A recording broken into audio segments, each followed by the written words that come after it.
of Mexico to introduce an address by the head of state. Gracias, señor presidente. Thank you, Mr. President. Excellencies, dear colleagues, I have the honor of introducing the pre-recorded message of the President of Mexico, Andrés Manuel López Obrador. Otros pueblos del mundo. Podría aquí hablarles de las grandes civilizaciones que fueron parte de la fundación de lo que ahora es nuestro país, de las grandes culturas que florecieron en lo que hoy es México. Hablo de civilización, hablo de culturas, porque los que conquistan, los que dominan, los que colonizan, siempre tratan de justificar sus atrocidades, descalificando a los pueblos originarios, llamándoles bárbaros o salvajes. No es el caso de México, de nuestro pueblo, como tampoco de otros pueblos del mundo, dominados, conquistados, colonizados. Nosotros tenemos una extraordinaria historia, también de lucha por la libertad, por la justicia, por la igualdad, por la defensa de nuestra soberanía nacional. Hay tres grandes transformaciones en la historia de México. Primero, la independencia, cuando después de 300 años de ser colonia, obtuvimos nuestra independencia. Esa fue la primera transformación. A principios del siglo XIX, dos curas rebeldes, Miguel Hidalgo y Costilla y José María Morelos y Pavón, encabezaron un movimiento para que se lograra la independencia de México y también un movimiento en favor de la justicia, porque fueron los primeros en proclamar la abolición de la esclavitud. Luego tuvimos una segunda transformación a mitad del siglo XIX, muy importante y de trascendencia mundial, el movimiento de reforma que encabezó un gran dirigente, un liberal, el mejor presidente que ha habido en nuestra historia, un indígena zapoteco, Benito Juárez García. Se le conoció como el benemérito de las Américas. Fue tan importante su proceder y su fama que Benito Mussolini lleva ese nombre porque su papá quiso que se llamara como Benito Juárez. ¿Qué hizo nuestro prócer con la reforma que se consumó en ese tiempo? Separó al Estado de la Iglesia. Antes que en otros países, llevó a la práctica el principio bíblico de que a Dios lo que es de Dios y al César lo que es del César. Luego se llevó a cabo una tercera transformación a finales del siglo XIX y principios del siglo XX, la Revolución Mexicana de 1910. Se luchó por la democracia porque se padecía de una dictadura que se impuso durante 34 años.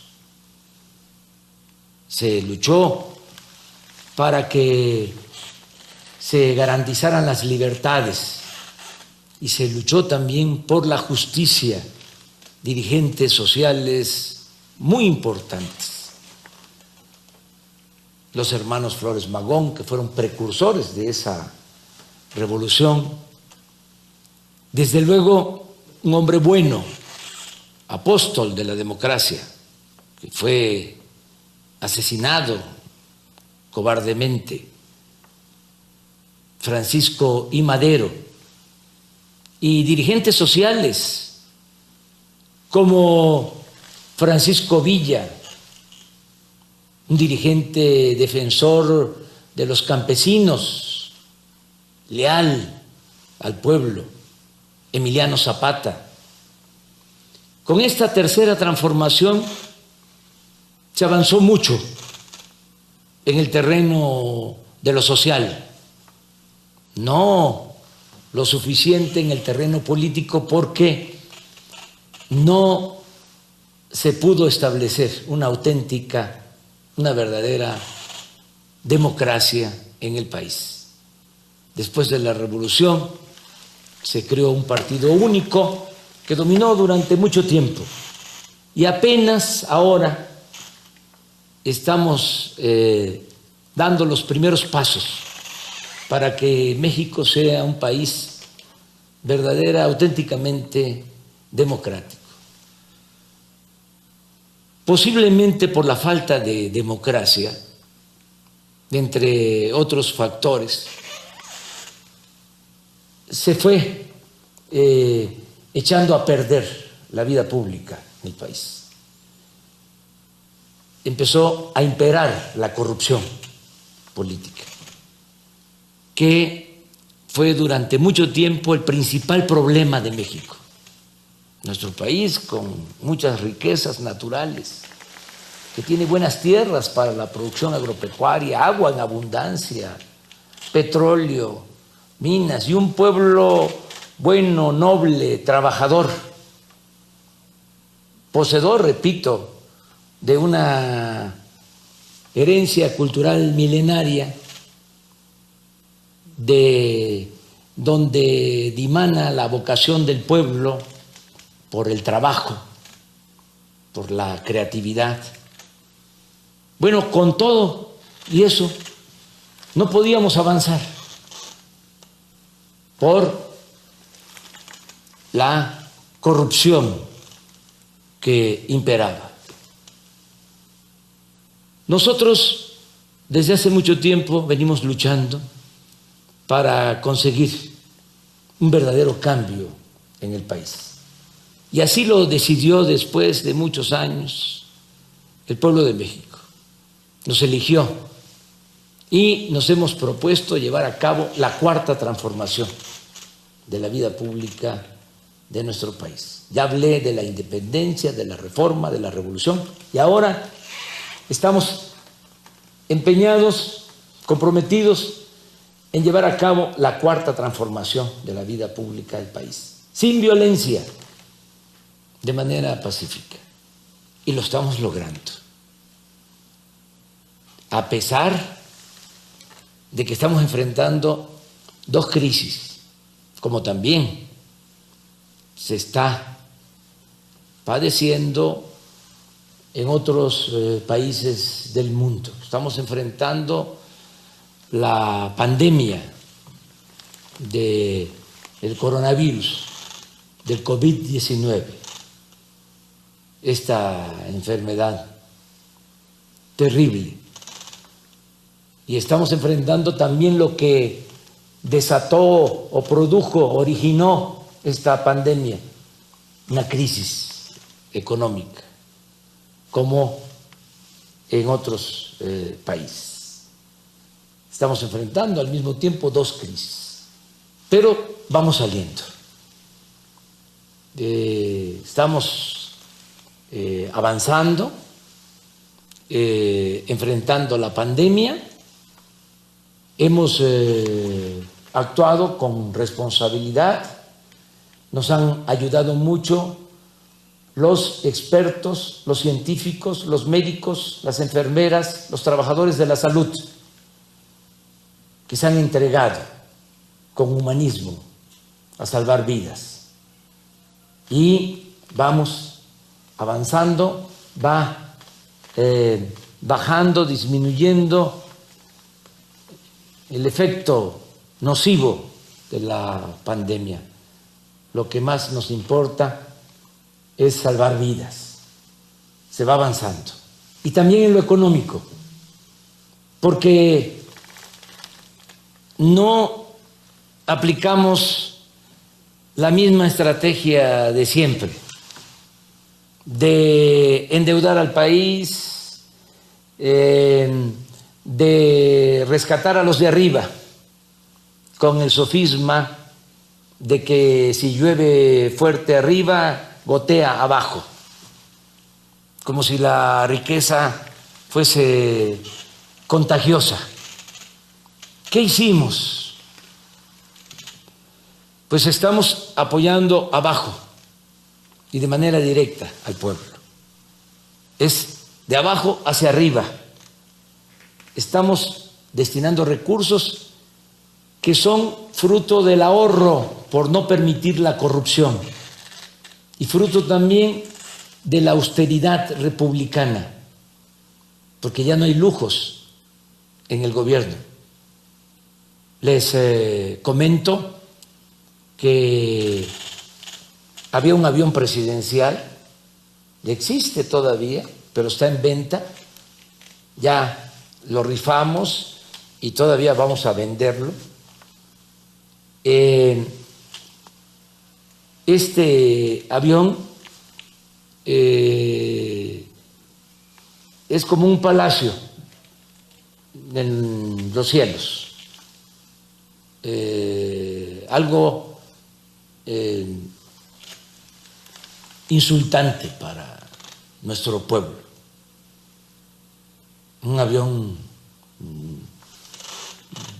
de lujo para 240 pasajeros, adaptado para 80, con sala de junta, con recámara, algo, repito, ofensivo. Entonces ya el presidente de México, quien les habla, se traslada por carretera, en vehículos y en avión de línea. No está permitido utilizar aviones, helicópteros particulares para funcionarios, para servidores públicos. También, entre otras cosas, desapareció un cuerpo de élite que cuidaba al presidente. ¿Saben cuántos cuidaban al presidente? 8,000 elementos. Se llamaba esa institución, que venía de tiempo atrás, Estado Mayor Presidencial. Y así se han terminado lujos, las extravagancias. No puede haber gobierno rico con pueblo pobre. Entonces, la fórmula es no permitir la corrupción y ahorrar, y que no haya ostentación, lujos en el gobierno, y también liberar fondos para el desarrollo. Entonces, todo lo que estamos reuniendo con esta fórmula de no permitir la corrupción y de hacer un gobierno austero, sobrio, lo estamos destinando a apoyar a la gente humilde, a los desposeídos.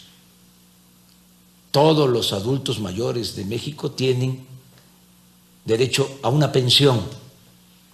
Todas las niñas, los niños con discapacidad también reciben una pensión.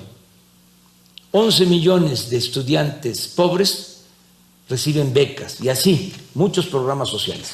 Entonces, esto que se está invirtiendo abajo, acompañado del apoyo que nos están brindando nuestros paisanos migrantes, los que por necesidad se fueron a buscarse la vida, a trabajar en Estados Unidos, que ya son 38 millones de mexicanos. Los que nacieron aquí, también los que han nacido allá, de padres mexicanos, 38 millones. Pues nos están ayudando, mandan a sus familiares en México apoyos económicos, las llamadas remesas. Este año, a pesar de la pandemia, va a ser un año récord en remesas.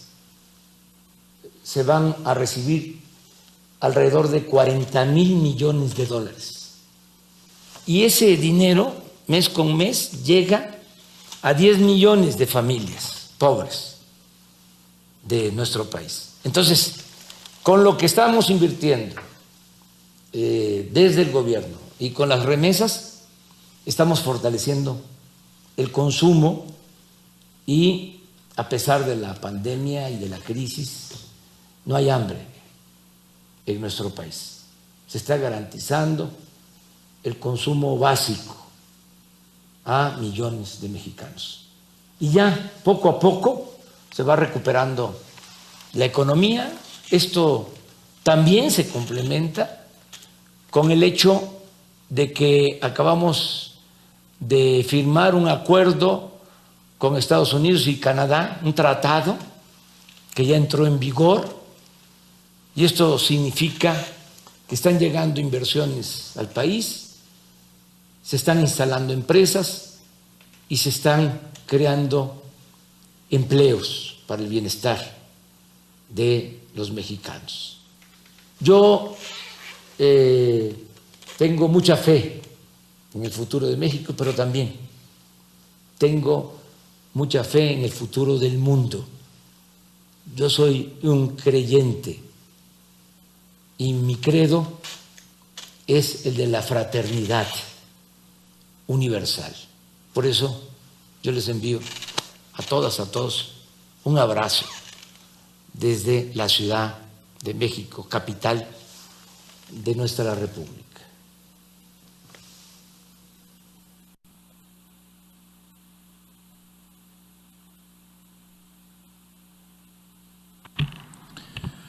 On behalf of the General Assembly, En nombre de la Asamblea General quiero dar las gracias al presidente de los Estados Unidos mexicanos por su discurso y a continuación daré la palabra a la distinguida representación del Uruguay que va a presentar el discurso de su jefe de Estado.